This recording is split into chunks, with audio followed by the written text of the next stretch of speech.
श्रीमता बालकृष्णेन स्वामिनी सहित सदा सेवितो द्वारिकानाथो मस्तके मम राजताम।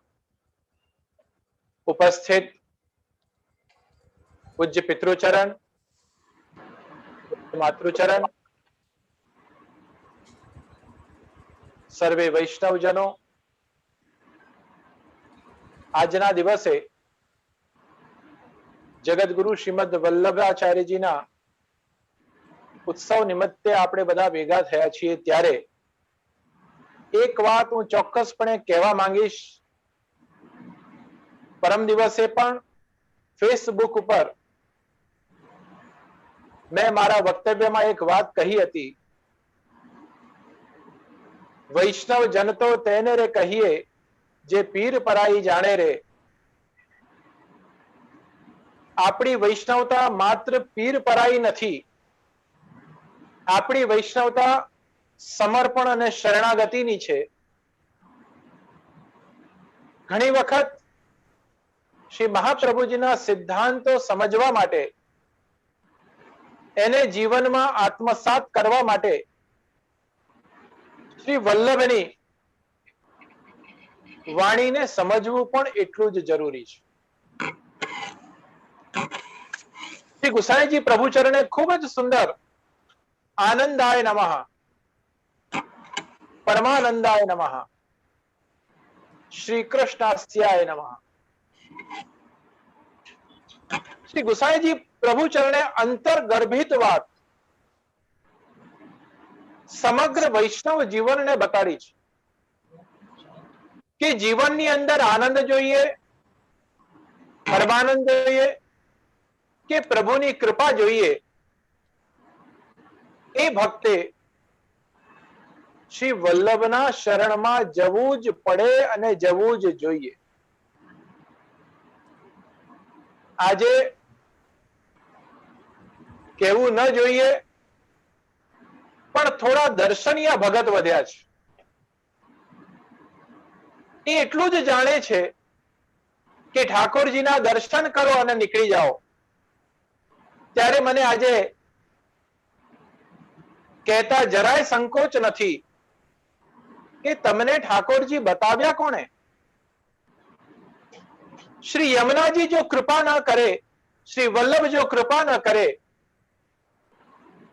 તો ઠાકોરજીના દર્શન કરવાનું સૌભાગ્ય પણ કદાચ તમને પ્રાપ્ત થતું નથી.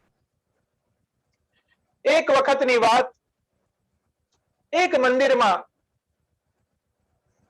અર્ધ વિક્ષિપ્ત વ્યક્તિ સમગ્ર મંદિરની તમામ વિભાગોની સેવા કરે બહારની. મારે ત્યાં જવાનું થયું. ટ્રસ્ટીઓએ મને કહ્યું કે જે આ ગાંડો છે. ત્યારે મારા મનમાં શ્રી મહાપ્રભુજીના વિચારો ઉમળવા માંડ્યા અને જોયું કે એ અર્ધ વિક્ષિપ્ત વ્યક્તિની ચિત્તની વૃત્તિ, એનો ભાવ, એનું સમર્પણ અને 24 કલાક એના મનમાં એક જ ભાવ, હું જલ્દી ઉઠું, મંદિર સાફ કરું,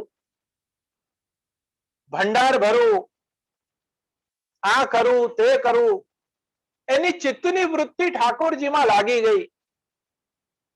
પ્રિય વૈષ્ણવજનો, હું એને ગાંડો નથી માનતો, એને અર્ધ વિક્ષિપ્ત નથી માનતો.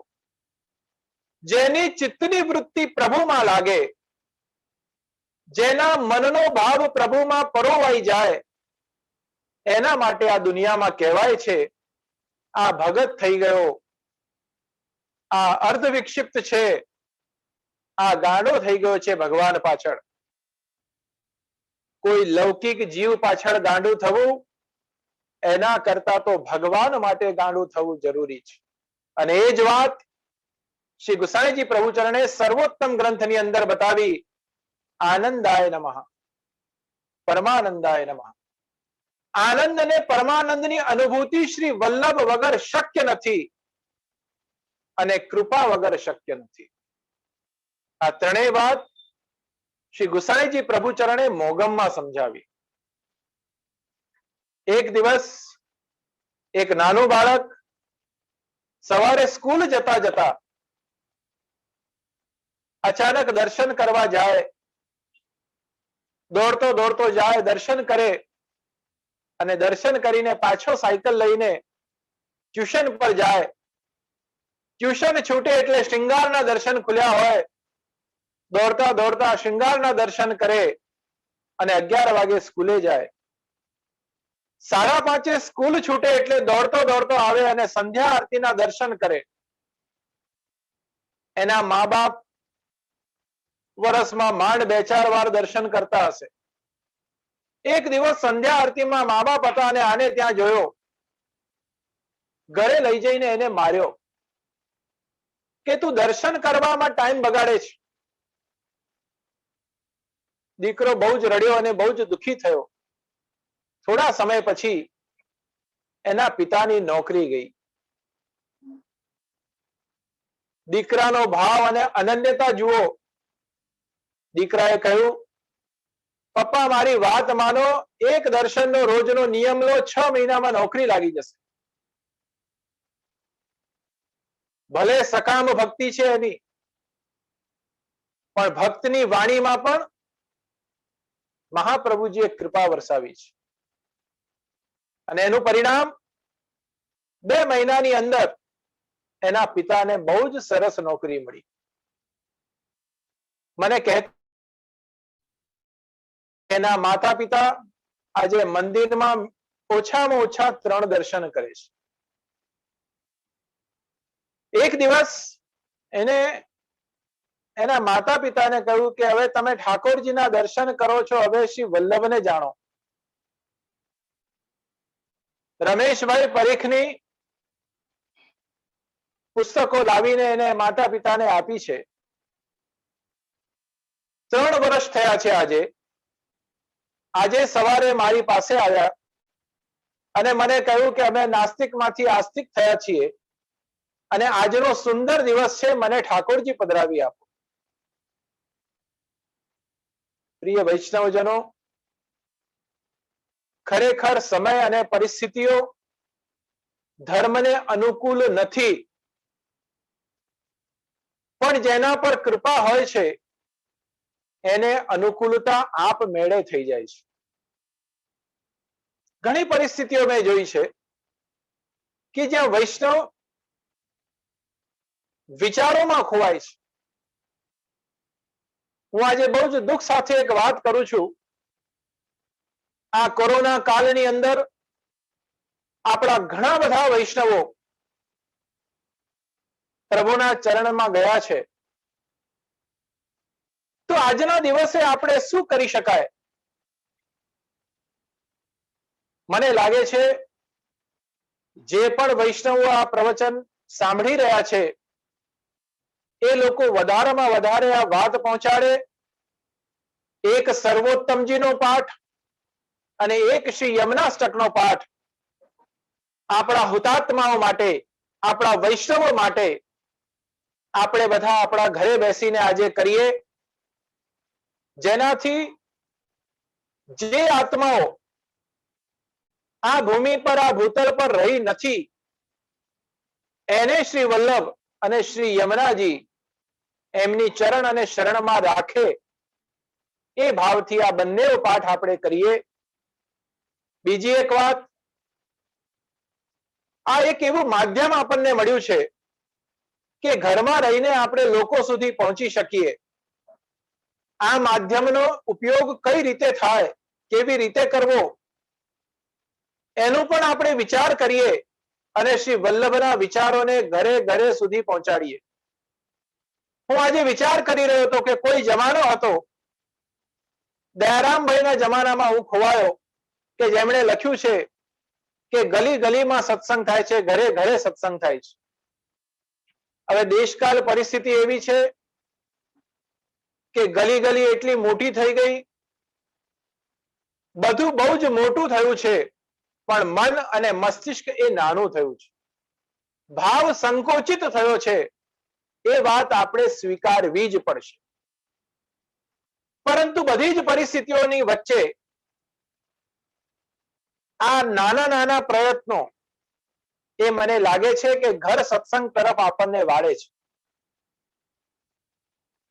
પુષ્ટિ ગોષ્ઠીના બધા જ કાર્યકરોને હું બહુ ધન્યવાદ આપું કે જેમણે આ ભગીરથ પ્રયત્ન કરીને દેશ વિદેશના નગરના અનેક વૈષ્ણવોને જોડીને અને ઘરે ઘરે સત્સંગનો પ્રારંભ કર્યો.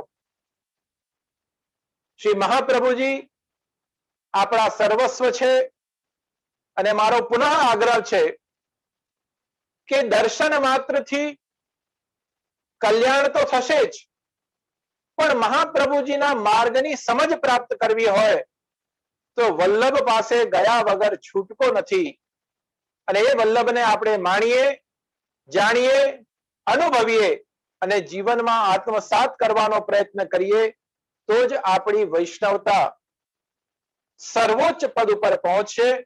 બાકી અત્યારે જે દેશકાળ પરિસ્થિતિ છે, કોરોના કાળ ચાલી રહ્યો છે, દરેક વૈષ્ણવ ઘરે બેઠા બેઠા કંટાળ્યા છે. મેં એવા ઘણા વ્યક્તિઓ જોયા છે કે ઘરે કથા પ્રવચનો સાંભળીને એમના હૃદયમાં ભક્તિ જાગૃત થઈ છે. મને લાગે છે કે શ્રી વલ્લભની, શ્રી યમુનાજીની કૃપા એ જીવાત્મા પર થઈ છે કે ભક્તિ કરવા માટે સક્ષમ બન્યો છે. તો પ્રિય વૈષ્ણવજનો, સત્સંગના માધ્યમથી, પ્રવચનના માધ્યમથી, પુષ્ટિ ગોષ્ઠીના માધ્યમથી આપણે બધા એક સાથે આગળ વધ્યા છીએ. બહુજીએ પણ આજે ખૂબ સુંદર શ્રી મહાપ્રભુજીના જીવનની તવારીખો સાથે આજે પ્રવચન કર્યું. એમને પણ ખૂબ ખૂબ અભિનંદન આપું અને બધા જ વૈષ્ણવોને ખૂબ ખૂબ શુભકામના, મંગલ કામના. સેવા કરો, ભક્તિ કરો, આનંદ કરો, પ્રેમ કરો, આસક્તિ કરો, પણ એ બધું જ ઠાકોરજીના ચરણોમાં, ગુરુદેવના ચરણોમાં અને શ્રી યમુનાજીના ચરણોમાં સમર્પિત કરો. એ જ અભ્યર્થના પ્રભુના ચરણોમાં સમર્પિત કરી શ્રી વલ્લભને પુનઃ પુનઃ સાક્ષાત દંડવત પ્રણામ કરી હું મારા અલ્પ વક્તવ્યથી વિરામ લઉં છું.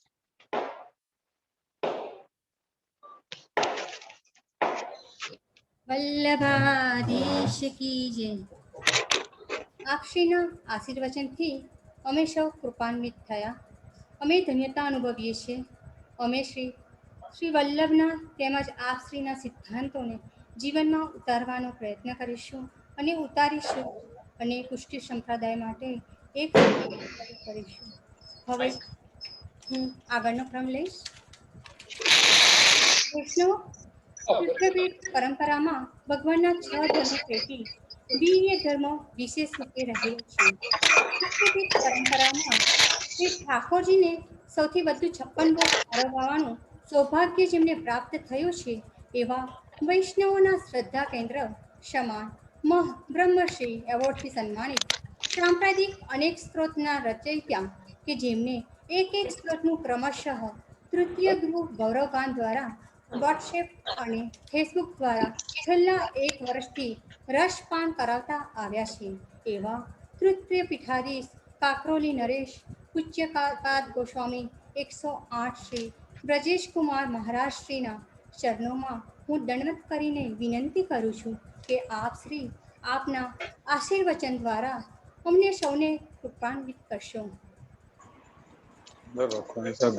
श्री द्वारकेश केशव केश विशेष स्तुतैक गुणलेश श्री शारदेश येष प्रणत सुवेश त्वयि नतिर्मे यच्चमत्कृतिरेवान्तर निरस्यति तमस्मृता अलंकुर्वन्तु मद्वाचम आचार्य चरणत्विषः. परम भगवती वैष्णवों, मैं हिंदी में बोलूंगा तो मुझे गुजराती का अधिक अभ्यास नहीं है, इसलिए हिंदी में ही बोलना चाहता हूँ. और एक बात और भी कहना चाहता हूँ कि मैंने ही आग्रह किया था कि सब लोग केसरी वस्त्र पहने, परंतु क्या करें, लोग कोई एक बात है ऐसा आ गया कि मैं भी नहीं पहन सका हूँ और मुझे इकलाई भी गुलाबी लेनी पड़ी परंपराओं के अनुसार. उत्सव होते हुए भी जब उत्सव का आनंद प्राप्त नहीं हो पाता तब मन थोड़ा खिन्न हो जाता है. और उस खिन्न मन में श्री महाप्रभु जी का स्मरण करना और ध्यान करना एक ही इलाज है। श्रीमद् वल्लभ भूतल पर प्रकट हुए हैं, पर मैंने पूर्व में अपने प्रवचन में कहा था इन बातों को, परंतु मुझे ऐसा सुनने में आया कि मेरी वाणी उस समय बराबर सही रूप में सब जगह पहुंची नहीं। इसलिए मैं थोड़ा सा उस बात को भी कहना चाहता हूं कि महाप्रभु जी का श्रीअंग स्वरूप ये इस प्रकार का नहीं है जिसे अपन प्रभाव प्राकृत कहें। श्री गोसाई जी ने स्वयं आज्ञा की है कि प्राकृत धर्मानाश्रय अप्राकृत निखिल धर्म रूपमिति निगम प्रतिपाद्यम यत्तच्छुद्धम सा कृतिस्तौ। वेद ने जिनको पर ब्रह्म रूप से कहा है, शुद्ध ब्रह्म के स्वरूप में कहा है, वो ही स्वरूप अवतरित हुआ है श्री महाप्रभु जी के स्वरूप में, क्योंकि उनकी इच्छा थी कि उनकी स्वरूप को भगवान कृष्ण की लीलाओं को जो वेद व्यास जी ने कही हैं उनको भी लोग समझ नहीं पाते हैं, उनको भी गलत समझा जाता है। ऐसी स्थिति में उनको शुद्ध रूप से समझाने का आपको महाप्रभु जी को आदेश हुआ और उन्होंने उसके लिए श्री सुबोधनी लिखी है। और श्री सुबोधनी कोई सरल वस्तु नहीं है, लेकिन उसके लिए श्री प्रभुचरण ने ही सरलता की है। तदुक्तम अपि दुर्बोधम सुबोधम स्यात् यथा तथा। सर्वोत्तम के माध्यम से ही सर्वोत्तम का स्मरण करते हुए ही श्री सुबोधनी जी का जब ध्यान किया जाता है तो सुबोधनी की वाणी समझ में आने लगती। ऐसे एक जो स्थान है कि जहां कहीं श्री सुबोधनी जी की पंक्तियां नहीं लगती हों, अनुभाष्य की पंक्तियां नहीं लगती हों, तो एक दो स्थान श्री आचार्यों की बैठकों के इस प्रकार के भी हैं कि जहां जाकर के उस सुबोधनी की पंक्ति को समझना चाहो तो उनको वापस बांचो तो अपने आप ध्यान में आ जाती।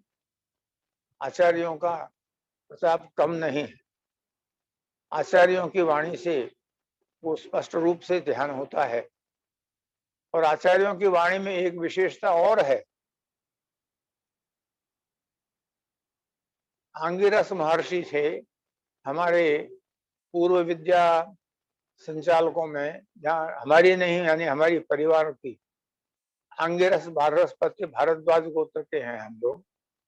तो आंगिरस जो महर्षि थे उन्होंने आंगिरस संहिता में कहा है कि भगवान उवाचो, ये शब्द जहां लिखा हुआ है तो वो भगवान की उक्ति है या नहीं, इसकी परीक्षा कैसे हो। इसकी परीक्षा इसी रूप में होती है कि भगवान की उक्ति में कनिष्ठ, मध्यम, उत्तम और उत्तमोत्तम 4 श्रेणी के जो भक्त हैं उन सबके लिए एक ही वाणी में उपदेश होता है, एक शब्द के 4 अर्थ होते हैं। ये श्री महाप्रभु जी का जो वचनामृत है, उनकी जो वाणी है वो भी इसी प्रकार की है। इसलिए जो भगवद वाक्य हैं वो भगवद वाक्य के समान ही श्री महाप्रभु जी की वाणी को समझना चाहिए। वो भगवद उक्ति ही है, दूसरी नहीं। उनको प्राकृत रूप से जो लोग देखते हैं उनकी दृष्टि में ही दोष होता है, लेकिन महाप्रभु जी के स्वरूप को जो अपन समझते हैं वो है ही नहीं। क्योंकि महाप्रभु जी स्वयं आज श्री प्रभुचरण भी कहते हैं, वस्तुतः कृष्ण एव ऋषिर्भूवाचक शब्द नश्य निर्वति वाचको तयोरैक्यम परब्रह्म कृष्ण इत्यभिधीयते। वो कृष्ण है, वो कृष्ण रूप है, परब्रह्म रूप है। उनको सामान्य व्यक्ति की तरह देखना ही नहीं चाहिए। और उनकी वाणी को समझने के लिए मनन करना चाहिए।